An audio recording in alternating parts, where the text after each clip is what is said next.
In my experience in working with biotech, one of the big challenges that companies like Monsanto had were you reach a certain size and innovation becomes really difficult because you have so much bureaucracy. You have so many people that are like, hey, we have rules, you can't do this or this or this.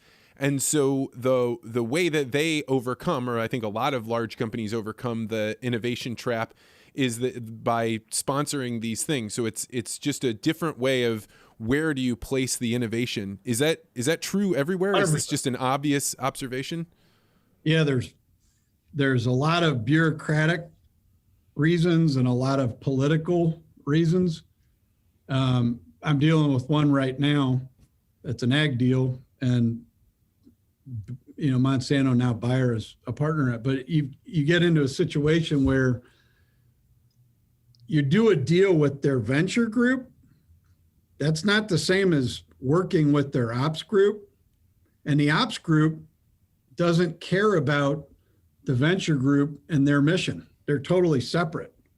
So you've got to, if the ops group is buying into the technology, that's where we go, because the money's the easy part.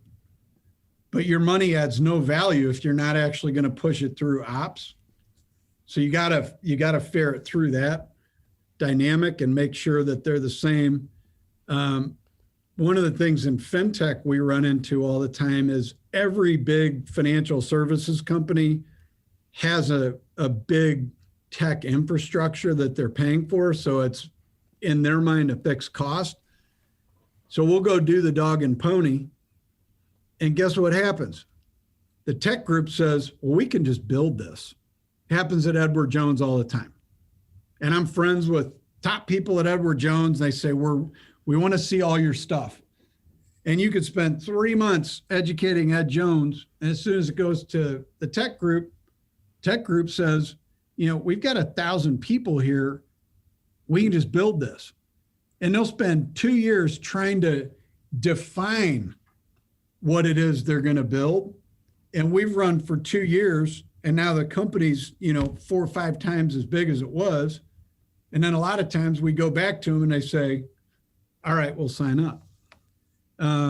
There's a stigma too with startups when you are talking to, the big multi-billion-dollar firms is, they used to say you don't get fired for hiring IBM. And now it's sort of Salesforce, or, AWS. Like, I don't want to invest the time and the money in a startup that might go out of business because it's egg on our face, and the value we're going to get from this versus the risk if you guys go out of business, because the stigma of companies that lose money all the time go out of business.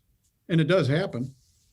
But, that's where we try to sell the backstop of, you've got very well-capitalized firms behind this company that aren't going to let it go out of business. So if you come in with us, it'll make it even more successful, and then you'll, be on the curve. But it is hard to get that first big logo. It's really funny inside of a corporation when you're working, you think of these large capitalist companies as being just like hard charging, they're going all the time.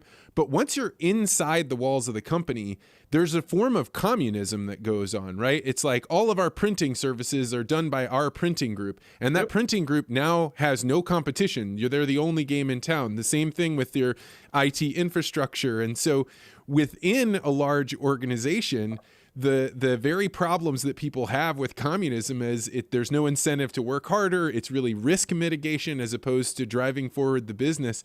And I don't know how you overcome that without radically changing the structure of the modern American corporation.